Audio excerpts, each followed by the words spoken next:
What's up, guys? Noti Gang 383, Comment Senate, and everyone tuning in across the world for this special edition of One on One with The Last Dance documentary director. This is Jason Hehir himself. He is the busiest man possibly on planet Earth that's not involved with the other situation that's going on in the world right now, delivering us, editing, producing, getting all of The Last Dance documentary for us to see. And I know your time is valuable and precious to us, Jason. So thank you for taking the time to join us today. And I got to ask first and foremost, because a Sunday night's episode was the Dennis Rodman Vegas vacation. And just being a huge Carmen Electra fan myself, I just had to know how much footage of that vacation was there to chop up and could only make screen, because it sure feels like there was a lot that went on that weekend. And I can't believe there's cameras picking up him on the motorcycle anyway. Did you have to chop up a whole bunch of stuff? There is a lot of footage of Dennis partying all over the country. So we had a plethora of stuff to choose from. But there's, he went to Atlantic City that year. You'll see later on in the series, he just decides after Game 3 of the NBA Finals that he wants to skip practice and go wrestle with Hulk Hogan in Detroit in WCW. So we had no lack of Dennis footage. A lot of it is super loud. So you're hearing stuff in a club and you can barely hear him speak. That's why we had to subtitle him saying it's all about getting your groove on. So a lot of it was usable for our purposes, and a lot of it was just like too loud and chaotic. But they did a great job capturing him. I give them a lot of credit for following him around, because from my Floyd Mayweather days on 24/7, I know how difficult it is to navigate places like that. Right, because they were Carmen, Jordan, and Rodman were all telling the story of Jordan knocking on the door. Carmen's hiding behind a bed or in a closet or something. And then we got back to the documentary there, and I'm like, wait, time out. Can we either get a spinoff? Can we do ESPN After Dark? Can we get another hour on exactly what happened that day? So it's nice to know that maybe there is a bigger story out there which can be told at a later time. But I'm just curious as to what your life has been like, because we're watching the documentary, but you've been the man behind the camera in the editing room for years now, even before this got expedited to the front. So can you just give the viewers and the listeners just what it's like to produce this with all of the plot and everything you had to do, and then moving it up? What is the life of Jason Hehir like for the past month and a half? Past month and a half has been what you see here. I think there's some dog toys there in the background. It's been my girlfriend and our puppy and me, and my girlfriend has a really busy job that she's doing. So we're sharing the desk that we need for the space to get done what we're getting done. A lot of Zoom calls. We try to checkerboard them during the day so that we can both have some modicum of privacy and be able to hear people speak. But it's the technological challenges were pretty significant. We're going from multi-million-dollar facility and state-of-the-art everything to our home. And luckily we have top-notch world-class editors who already had world-class facilities built at their places. Now, given that they're in New York apartments and you have less bandwidth and less internet, and we're communicating via links that take hours to send, whereas before I could just walk down the hall and walk into someone's room and immediately approve something or ask for a change or say that's great or whatever. And to that point, a lot of the collaboration that was so fun and what made some of the moments in this doc what they were is gone, because we're communicating via Zoom and over text and over email, and that's a lot less organic than just walking into someone's room and saying, "Hey, what if we tried this song here? What if we had this shot?" People are constantly coming in and tossing ideas around, and that's the joy of putting this thing together. So it's been just as busy and just as intense, but for different reasons. I hear you. And getting these level of celebrities that are being interviewed in this documentary, we're talking about a different stratosphere here, the Jordans of the world, even just the basic Roy Williamses, and just somebody appears on camera that is just eye-popping. It's an impossible task to get them into the room, let alone get them to sit down for an hour and talk to you. And I understand that they're part of like a major documentary here, but just that fact alone is extremely, extremely difficult. Do you have any stories from the production side of when you were doing the interviews, almost stories from telling the story? I know we discussed this about a week ago or so, when you were going to visit either Phil Jackson or Dennis Rodman, just how difficult it is to set these things up. Can you share with the audience just what it was like for some of these guys trying to sit down with them? Well, I don't want to. If we went over the story, I don't want to reiterate it and bore your viewers. I mean, it's certainly showing up at Phil's place, and it takes a couple of flights and a little while to get there. And we had the wrong house that we showed up at. We were scouting out this house for a couple of days, trying to look through the bushes and see where we'll do this interview in the yard. And we were scouting the wrong yard. We were in the right neighborhood, but the wrong place. And then Phil didn't even know we were coming, and we only have one shot to get him. So it's kind of, you have to nuance yourself and get into his good graces within 10 minutes before he calls the local police and gets you off the property. So there wasn't a lot of that. It wasn't a lot of going to the middle of nowhere, but certainly gaining people's trust. I mean, Michael casts such a shadow still over the game and over pop culture. So calling people and saying we're doing this story about Michael Jordan and the Bulls dynasty, well, they're going to need more than that. If you're calling even a Roy Williams, who's really tight with him, is not a mega superstar, but certainly he's someone who's close with Michael and is going to protect his legacy. They're not picking up the phone for Jason Hehir. They don't even know how to say my last name, let alone have any kind of respect to pick the phone up and say that they're glad that I'm calling. But Michael was very generous in that respect, and he and his team drafted a letter that we could send out before we actually had to call a lot of these people. So we already had the respect in the ear of these people, because they said expect for Jason's people to call and start booking interviews that way. This was 3 years ago.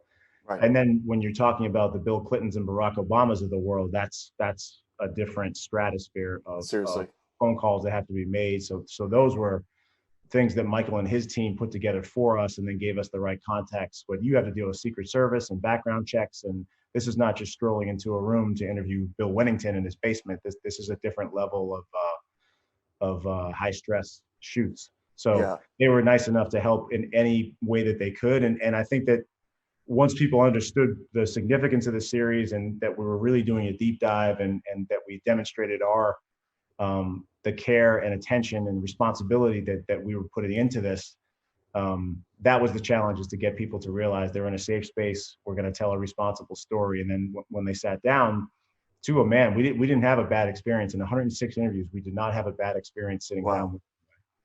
Wow. And you were talking about the shadow there that MJ casts over any room that he's in. And even with the people that he likes, it's impossible to get to Jordan. Unless you're in the inner circle, which is the public, Ahmad Rashad, the Charles Oakleys, that group of, like, that's his good friends. Everyone knows that's his inner circle, right? So just to get him something that he would enjoy is difficult enough. But one of the most major moments from the most recent episode is handing Michael Jordan an iPad or a tablet of some kind, and you're showing him Isaiah Thomas's reasoning for walking off the floor in 1991. Was that a decision that you made just on the spot? Was that something you told him you were going to do in advance? Because that reaction we got from him was so pure and so authentic that it felt like you just whipped it out and you said, you got to watch this. I got to know how that went down. Those were set. Those clips that I wanted to show him were set in advance, so we had those queued up. And sometimes those were, I would lead down that line of questioning and know exactly when I was going to break that out. And then sometimes, just over the course of being interviewed for 3 hours at a time, it's exhausting for the subject of the interview to sit there with 4 cameras on their face and have to continue to interview or to answer these questions in a compelling way. So you could tell him start to drift a little bit, or his answers get a little bit more monotone, his voice sinks a little bit. And with him, anytime it's a game or a competition or something that's going to stoke that fire inside of him, he's going to perk up.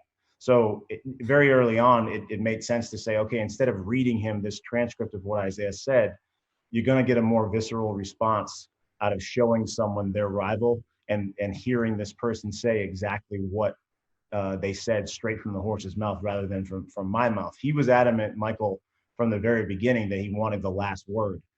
He wanted to hear what everybody else had said, because he was very sensitive to the fact that with time, his instinct at the very beginning was I don't want you to interview many people because everyone's going to change their story from what it was 20 years ago. And I was adamant that it's the opposite, that time heals all wounds, and people are going to be more honest now than they would have been back then. So seeing the honesty that we got out of a lot of the interviews that we conducted, it just made sense to show Michael like, hey, here, this is what they're saying, and now you have a chance to respond. And as the series goes on, you'll see that from Gary Payton and Reggie Miller and some other people who elicit some great reactions from him, all the way up to Jerry Reinsdorf. It just made more sense because Michael doesn't know me, but he certainly knows these people. And I'm not going to, there's no way I'm going to garner any sort of reaction that compares to the reaction he's going to have when he sees these people from his past. Let that be a testament to any of you guys watching this in the comments section right now. If you ever have the opportunity to interview anybody, it could be Michael Jordan, it could be your postman. It is the prioritization, the order of questions, to Jason's point there, that if someone's sitting in front of a camera for 2 hours, it's hard to keep their attention, right? So you want to order your questions so that you can get the best answer out of them, but also have their attention for that entire span. And just whipping a tablet out halfway through an interview seems like it was a great strategy, because we got one of the most memeable pictures and gifable moments of the documentary just by you doing that. So major props to you for that. And one question I did want to ask you was, it's a two-part question, and some of the feedback that I see on the timeline or what people are talking about is this documentary is bouncing around different time periods, right? We're doing The Last Dance, which is the 97-98 season. We're flashing back all the way to when Michael Jordan was growing up, let's say the 60s, or some things that were going on in the 70s, to when he got drafted. And then you're showing us this player-coach relationship dynamic. It's almost three different stories being told, and we're bouncing around timelines and we're showing different plots. And while some people may find it like, I don't want to say difficult to handle, I do want to get your explanation for it. So the question is, what story did you want to tell? And then the second part to that is, what story do you think Michael Jordan wanted to tell? As far as the story that I wanted to tell, it was telling the story of the Bulls dynasty and the rise of Michael Jordan through the lens of the 97-98 season.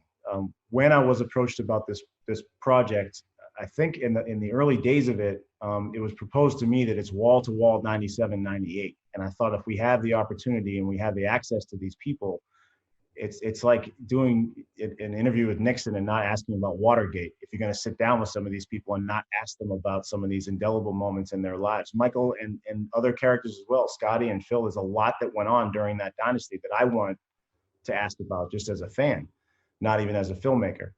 So that was my goal. As far as Michael's goal, I think his impetus for doing this was that he wanted it to be known what it takes to reach that level of greatness.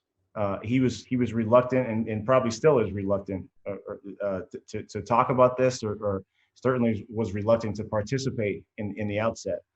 But I think that I'm paraphrasing here, but I think he sees kids come in the league now, and it's automatic that you have a shoe deal. It's automatic that you have an endorsement deal. It's big news when Zion's shoe blows up and he's at Duke, because people are wondering about what the shoe deal is going to be then. That's not the world that Michael Jordan came into. Converse, you'll see in episode 5, Converse was the shoe of the NBA, but they had a lot of guys and they paid them all the same. So the Isaiahs and the Birds and the Magics and the Dr. J's all got the same deal. I think it was like $100,000. And they only got those deals once they had established themselves as winners and superstars in that league. And now kids come in, and I don't mean to sound like the old man here, because I love the NBA to this day. I love where it's evolved, and I will continue to love it until the day I die. But back then, the endorsement and the level of attention, I feel like he feels needs to be earned. And he's also adamant that none of that attention was warranted or deserved unless he performed on the court. So for him, the priority was always on court performance. You'll see when he goes away to do Space Jam, one of his conditions is that they built him a huge facility called the Jordan Dome, where he could practice and lift weights. It was an enormous private gym, basically, but it's the size of a city block. And he invited everybody who was a major player in the NBA to come play pickup ball with him, because for him, that was way more important than a scene with Bugs Bunny, was to get back to that level that he had gotten to before, because he had just come off that loss to the Magic. So it always was about the game to him. He's a gym rat. He's a billionaire, but Michael Jordan is a gym rat at heart. So that may be your next story, by the way, is we talk about the Monte Carlo practice before the Dream Team was the greatest game ever played. What about the pickup Space Jam game? Like Yeah. that may be worth You'll a see doc them. 30 for 30 in itself because of the You'll see names that them. were We involved have a in that. lot of footage of those games, and you'll see a lot of people. It's fun to kind of hit pause and do a Where's Waldo of who's who, and that there's Sean Bradley there, and then there's a young Jawan Howard who actually stayed with Michael that entire summer. There's Reggie Miller. There's Sean Bradley. There's you'll recognize a lot of people. But that was a coup to be invited to play in these games, and it's so Michael because it's also calculated. He knows that people want to come and play in Michael's game, but it's Right. his way of assessing how old players' games have evolved and how new players play the game. So he's always looking for an edge. Well, Jason, I could sit here and honestly talk to you for an hour or days about the production of this and just the basketball X's and O's behind the whole documentary. But you are a busy man who has multiple obligations for us. So again, we appreciate you taking the time to join us. And before you go, I do have just one final question because you have overseen the direction of projects like Andre the Giant, Fab Five, 85 Bears, right? Documentaries that a lot of people either watching this or watching the documentary have seen. I'm not going to ask you which one is the best of all because that's a stupid question. What I do want to ask you is what made the production and directing of The Last Dance different than any of the other projects that you've worked on in the past? I'll give you two parts to that answer. One is what the bigger challenges were than any of those other docs, aside from the fact that it's 10 times as long in 10 parts and all that. And then the good part of it, the challenge is the chronology, is that the docs that you mentioned are mostly chronological. Even if we're starting at Mike Dicka's childhood, which is a long time ago, we're leading up to the 85 season. So there's a straight line. And Fab Five the same way. They show up on campus, we do their high school career, and we go all the way through the timeout game, and then we do the scandal and the downfall of that team. And then Andre was the same way too.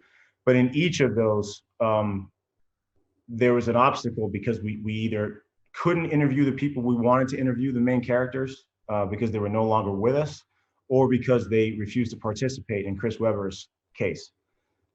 So with Andre, obviously Andre is not around, and half of the wrestling luminaries from his era were not around. So that was difficult, and we had to build around that with archival footage.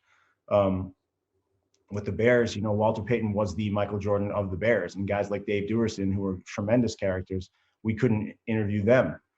And then with the Fab Five, it was Chris's situation. With this one, it's happened far enough in the past enough that it can be considered nostalgic. And I think that people are now ready to tell the truth, but not so far that these people are either old or decrepit or somehow failing in health. And they're still, in their intellectual primes. So we got participation from everyone that we needed. I wish that we had gotten to talk to Dean Smith and James Jordan and Jerry Krause and Tex Winter. Those would have been fascinating people to sit down with, and I'm sad that they couldn't be a part of this. We tried to get them in this as much as we could so that their spirit is a part of it, but obviously we couldn't do anything about physically interviewing them.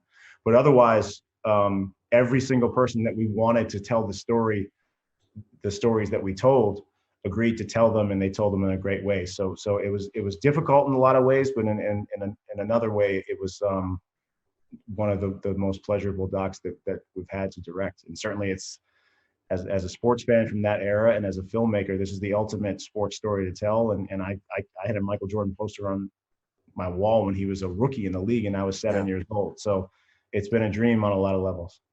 Jordan is of the stature, I can just say personally, because I think we grew up with him at the same time. He beat my team senseless every year, yet I still owned his jerseys and his posters, and he was my biggest enemy. I think that's the biggest compliment in the world, and I think that's what you're doing a great job of telling the world about, was no matter what you think about him, doesn't have the greatest reputation in terms of being this nice person, this nice, genuine person, but we're seeing some authenticity to him, and that's being told through the documentary, and hopefully a lot of that is a testament to your work. So for that, in the comment section, can we get some 383s, please, for Jason for taking the time for us today? We certainly appreciate you, man. We'll let you go. And thank you again for all your work and taking the time today. You got it, man. Thanks, Rob.